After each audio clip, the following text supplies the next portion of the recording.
Welcome to AI Agentic Bros, where we make AI simple. Today, we are going to be diving into what exactly agents are and using the document OpenAI provided a few days ago to help us along the way. We are going to be breaking it down both visually and in NAN and keeping it as simple and without the tech jargon as possible. So let's hop right into it. What is an agent? Now, I know when you first start to get into AI and look into the AI and automation space, there's a ton of different terms thrown at you. There's a lot of new concepts that you have to learn and catch up on. And one of the main ones is building out and running AI agents. And unfortunately, this term is thrown around a lot because people really don't know what it means.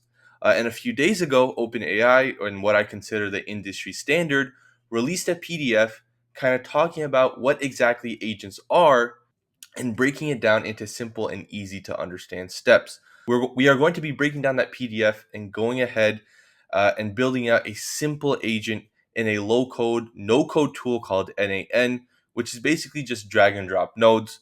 And it'll simplify a lot of what could be seen as overly complex or too technical for a beginner or your average person looking for their next side hustle or their next business to start. So, as mentioned before, the document from OpenAI talks about how to build LLM agents, but it can get pretty technical, especially for a beginner. So, we'll start out with breaking down what exactly an agent is. So, let's go ahead and write agent here. We'll put a nice big box around it. This is kind of just to help you guys see everything visually. And again, my drawing might not be the best, but this is just to kind of map it out and have something for you guys to follow along rather than just static slides or me talking at you, right? And every agent has a brain, and the brain is an LLM. So brain, LLM. An LLM or a large language model. Cool. And usually these agents have tools and they have what we call instructions, or a more technical term would be a system prompt. So you might have heard of prompt engineering or prompt building, terminology like that. This is where that comes into play when building agents. So system prompt, or basically just the instructions for the agent to act on, what their role is, what their behavior is, how they should act when given data. Okay, system prompt or instructions. Just keeping it simple. Okay, so now we have let's go ahead, draw that out. System prompt is pretty big. Tools are kind of more of an add-on there, right? So we'll go ahead and draw that out. So that is our agent. It runs on the brain, which is an LLM, large language models like OpenAI, Claude, Gemini, and other AI models out there. Uh, it is run on a system prompt or instructions given to these agents. So they're told how to act, how to behave, what to do when data is given to them, and how to interpret that data, and then how to output that data. And then in most cases, they are given tools. So just a simple use case, a tool that that an agent can go out and scrape leads for a marketing agency. Um, there's tools that allow agents to maybe schedule bookings for a car wash business or a mobile detailing business.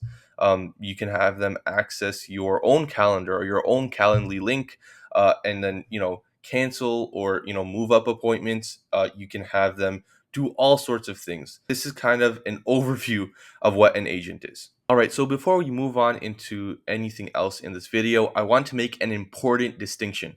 The difference between AI, and I changed the color because we're covering a different topic, AI and automation, right? Automation has set rules. There's a set flow that automation should follow. It goes in a straight line, or it's a very static line. It can go here. It has logic. Then it moves on over here. It has a very linear path that the data should follow, right? And there's always an end goal here, right? And when AI comes into play, and what's my main issue in this space is that AI is thinking and making the decisions for itself. This is the agent. You can call tools. You can look at its systems instructions, right? And it can make decisions by itself. It can work and act autonomously. That is the major difference. Automation and AI are not interchangeable terms. A lot of people tend to think that automation didn't exist before AI, and that couldn't be more wrong. And a lot of people seem to think that AI is just automation. And a lot of the times when you look at these big flows, when you look at these fancy NAN or mixed scenarios, and it has all these nodes going from here to there, and there's an agent here, and it's calling this tool, then it's calling a sub agent, then it's calling some other agent, then there's an orchestrator agent. Yes, those are real concepts, but a lot of the time you can just solve these issues with a simple automation or an even simpler AI agent. A lot of these complicated flows are there for visual and visuals only. So let's go ahead and move on. There's two type of orchestration styles for agents: single agent loops. Basically, that's just one agent doing all the work. It has its system message, right? We'll write system here. It has its tools. So it has its systems and it has its tools, right? The data comes in. The agent makes a decision. This is it thinking, and then it outputs data based on your system prompt and based on the tools that it's given to use, right? Now, another orchestration style for agent is the orchestrator agent. So we could look at the orchestrator here, orchestrator agent, basically kind of the agent that gives other agents in tasks and instructions to follow, right? So we'll look here. And then now you have a bunch of other agents under it. But, say this has a scheduling agent. Then we have a contact agent, right?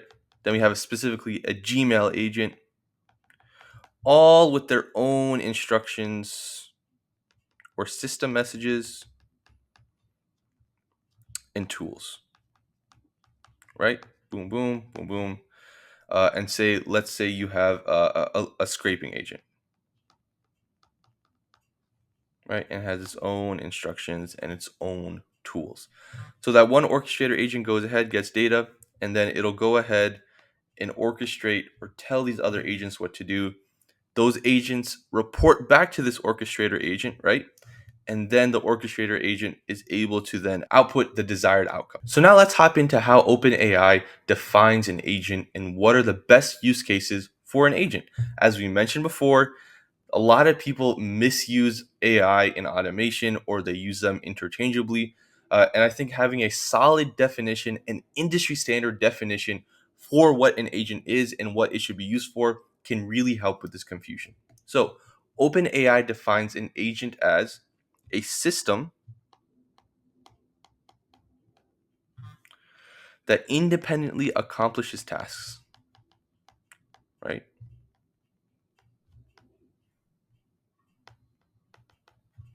Accomplishes tasks on your behalf. So we can talk about examples that we've used earlier in the video. Say we have set up a chatbot agent on our customers or client site. Um, Say they are a car wrapping clinic and someone wants to schedule a car wrap. They can go ahead and start talking in the chat, and that agent will have the ability to schedule appointments, cancel appointments, move appointments forward or back. It can communicate with the client like a human can. Now, this has already existed with automations, but the fact that the agent can act on its own and quote unquote think on its own is what makes AI so revolutionary. So let's kind of talk about when we should use or implement agents into our workflows, into our businesses, and what are some of the best use cases, right? In the PDF, OpenAI talks about complex decision making, right? Let's go ahead and map that out.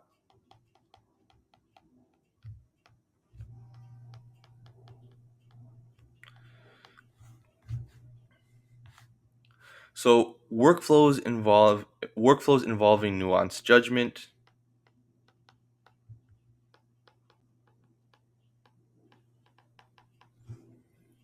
exceptions, or context-specific information, right? And we can refer back to our chatbot example, context-specific information.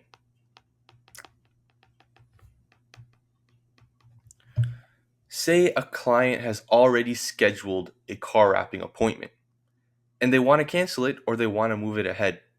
Usually in automations, there would be a set rule or a set flow for that to go to. As we all know, things can get complicated.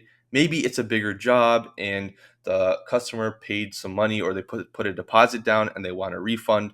And that's something an automation just can't handle. But an agent is allowed or can work autonomously, make those complex decisions, have nuanced judgment, be trained on your protocol or your company's policies on refunds for deposits, and kind of make decisions given the context that it's in. The other two instances where OpenAI talks about using an agent is difficult to maintain rules,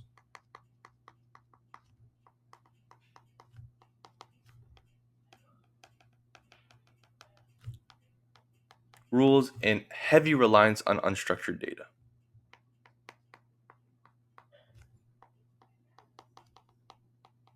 On unstructured data.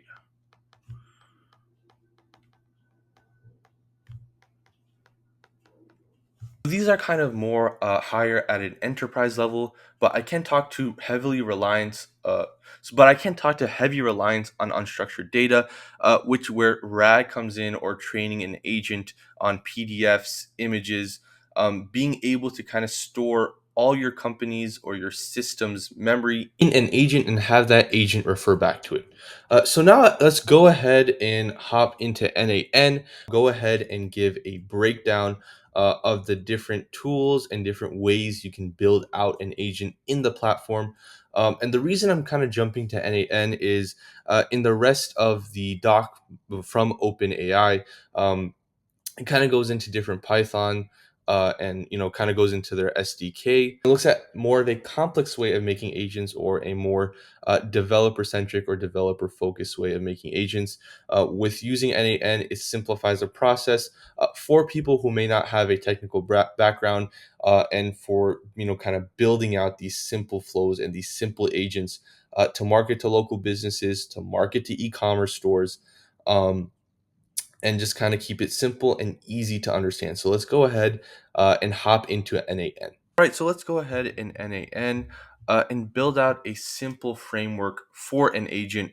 And then we can kind of get into the different models that we use to power these agents. We can get into looking at where the system prompt goes and kind of how that looks. And then we can look at the different tools that we can give these agents. We're not going to build anything in specific, but we're just going to look at kind of a high level or an overview of what these agents are. And again, the reason for me going into NAN is to make it as easy as possible to visualize. A lot of the times when you hear agents, people do build out these scenarios, make scenarios, NAN flows. It can kind of get pretty complicated, kind of go in, learn how to code. That's kind of where vibe coding comes in if you're not as technical. But then again, you kind of have to know how everything works in the back, why you're doing what you're doing. Otherwise, you're not going to know what to prompt these tools. But let's digress. Let's go ahead and talk more about NAN. So basically what I've added is clicking to test feature or this trigger node. Basically, it'll just trigger the agent when I'm in the testing phase, just so I can kind of test out the model that I'm using is up to par, the system prompt is working properly. And if you do locally host NAN on your own device or your own network, you can have as many executions for free. So usually what I have is I build out my initial flows and I test them in my local environment, and then I move on once it's finished, and once it's production ready. I go ahead and move that to my cloud hosted environment. So right now we're in the local environment. And this is the AI agent node. So NAN makes it super easy, especially just to kind of visualize stuff, right? So we can go ahead and we talked about the model, we talked about the tools, and we talked about the system prompt, which we can go here and look at the system message, system prompt, instructions for the agent. There's a lot of different terminology that is used when talking about the role that you give your agent. So let's start with the chat model. As we can see, NAN provides a plethora of different models to choose from. Anthropic, so you can go ahead and look at Claude 3.7, Claude 3.5, some very good reasoning models. We can go ahead and look at I'm not really familiar with these two models, but they have the DeepSeek model, R1 and V3. They have Google Gemini, they have Google Vertex, Grok, which I used for a brief period of time. Um, they have Grok from X, and then they have the OpenAI, which is what you'll see a majority of these kind of flows and these other YouTubers out there. When they do build out NAN flows, they will mostly be using OpenAI. So we can go ahead and start with just a simple, easy to use OpenAI model. As you can see, you have to set up your credentials. That alone can be a whole other video. Again, it's not too complicated, but it would be a bit too much to explain all of that today. So then you go ahead and you kind of pick the different models you would want to use. So kind of the baseline when it comes to the OpenAI model is GPT-4o mini. It's kind of your standard LLM. It can process data just fine for simple tasks and for kind of, maybe a meeting, going into your Calendly, something simple like that. If you're looking at, for example, another one of my use cases, I'm building out an agent that answers specific automation and make NAN zap your questions. That's something that I've been working on. I went ahead and right now it's actually running on Claude 3.7. But if you were to stick with this OpenAI model, we can go ahead and look at O3. So O3 mini and O3. So those are kind of the reasoning models. So basically, what a reasoning model is, it kind of takes it a step further. It's able to kind of think through processes a bit more. And kind of go at a deeper level. It's more used for planning stuff out, building out marketing plans. You wouldn't necessarily use it to generate, say, an article. It's not the best at writing, so that's where you kind of use GPT-4o mini. Maybe you'd want to use Claude 3.5, or kind of test out Gemini, which is something that I'm starting to get into. So we have OpenAI for the model, and then one feature that NAN does have is that it gives you the ability to give your agent memory. That's mostly used with the chat trigger. So it can kind of look back at previous chats it's had with the user, and kind of use that in its logic and when it kind of outputs its answers.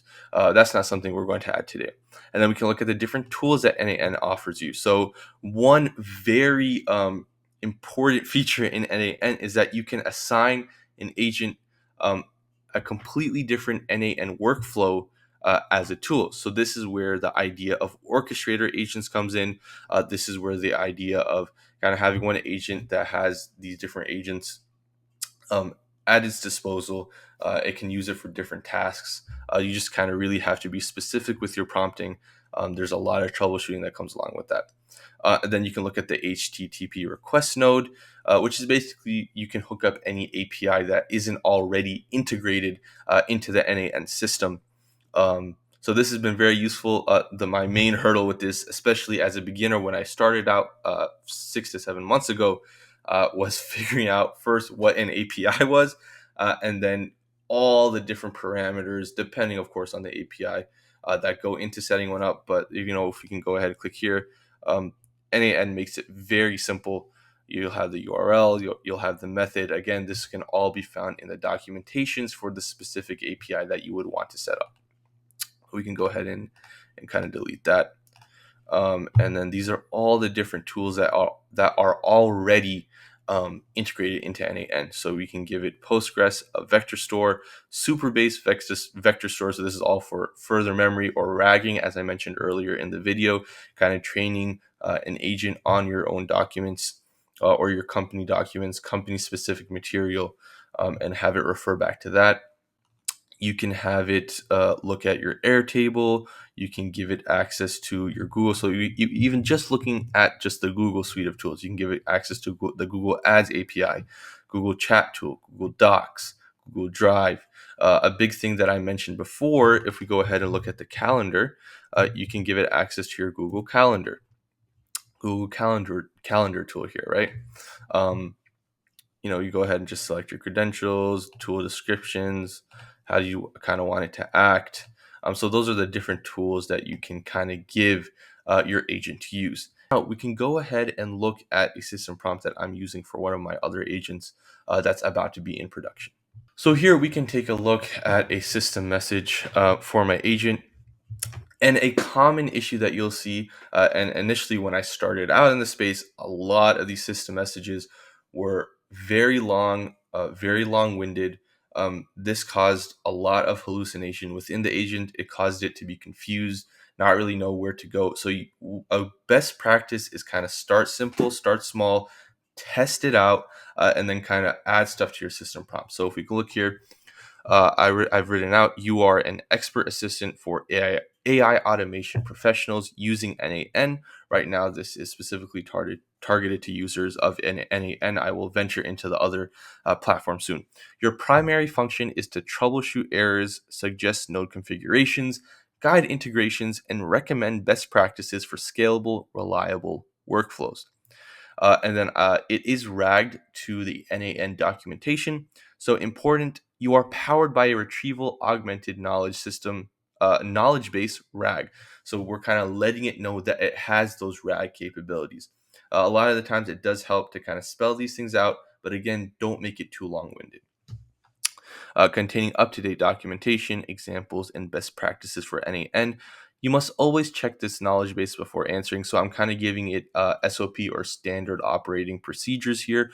Another way or a better way maybe to organize this would be to have it in Markdown, and you kind of have everything kind of labeled out and different stuff. But I kind of made this more of a natural flowing prompt here.